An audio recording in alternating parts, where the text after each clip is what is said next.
Hello everyone, welcome to Wi-Fi Learn.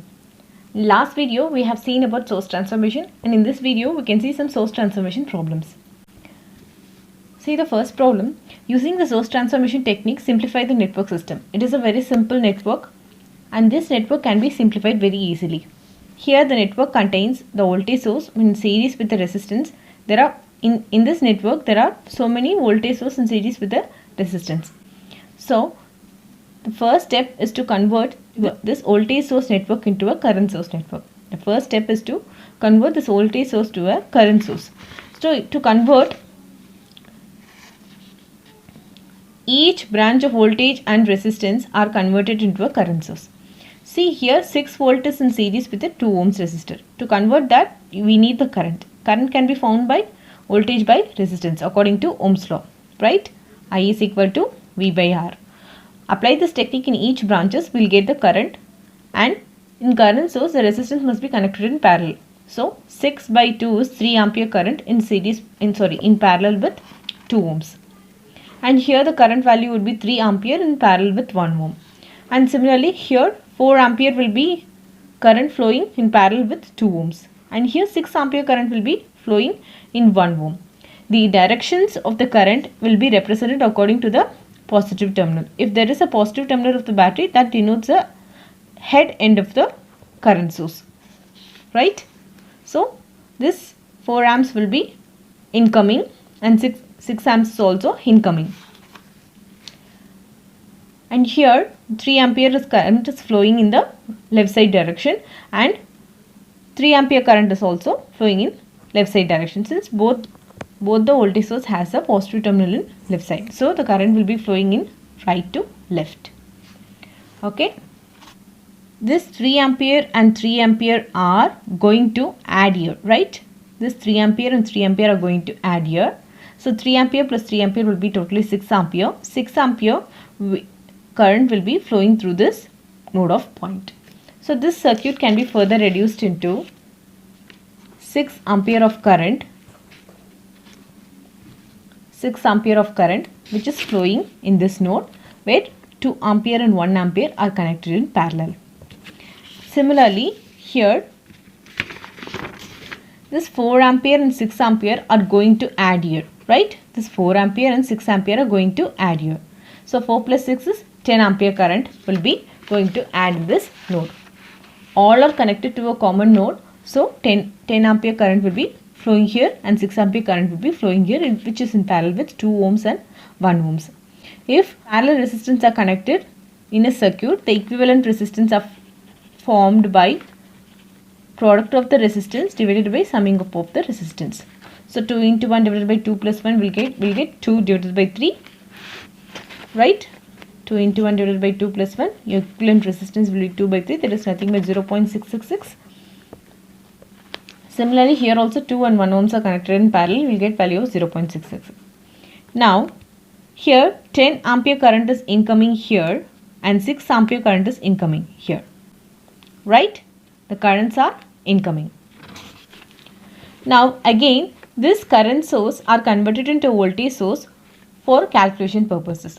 So, to reduce the circuit into a voltage source which is in series with the resistance. So, to find out the voltage, here they have given the current and resistance. So V is equal to I into R. So voltage can be found by the Ohm's law of I into R. Voltage can be found by value of I into R according to Ohm's law. The value of the current is 10 ampere and the resistance is 0.666. The voltage can be given by 6.666 volt. Voltage can be found as 6.66. Similarly, here also 6 ampere current is flowing and 0.666 ohms is connected in parallel. To get the voltage value, P is equal to I into R, multiply both and we will get the value of voltage here. Now, we need the sum of the voltage at present in the circuit, right? To reduce the circuit, complicated circuit into a simple circuit. So, to find out the polarities of the voltage or to find out the summing up of the voltage, add both the voltages. See, this voltage is raised, potential has been raised here, minus to positive, so 6.666. 6.666. If you find a KVL, this voltage has been dropped, potential has been reduced, so this must be subtracted, 3.996. this must be subtracted. So we will get the value as 6.666 minus 3.996 will get the value of 2.670, and if you add the resistance, both are in series, 0.666 and 0.66, you will get 1.33 ohms. 1.33 ohms. Here the voltage polarities are represented from minus to positive.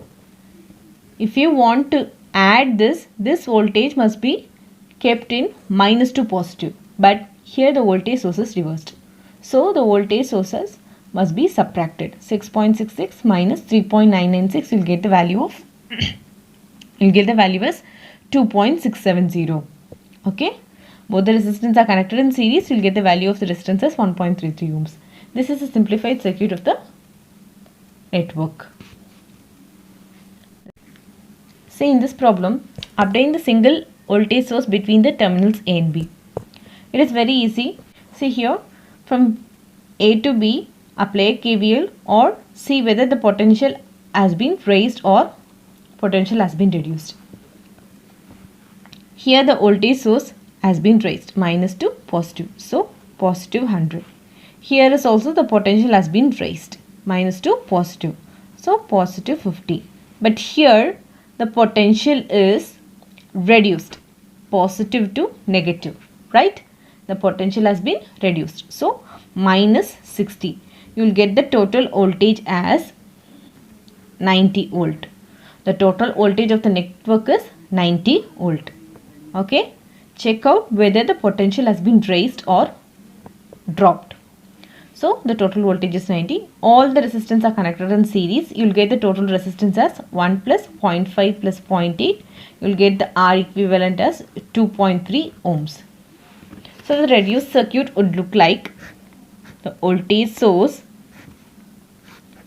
will be in series with resistance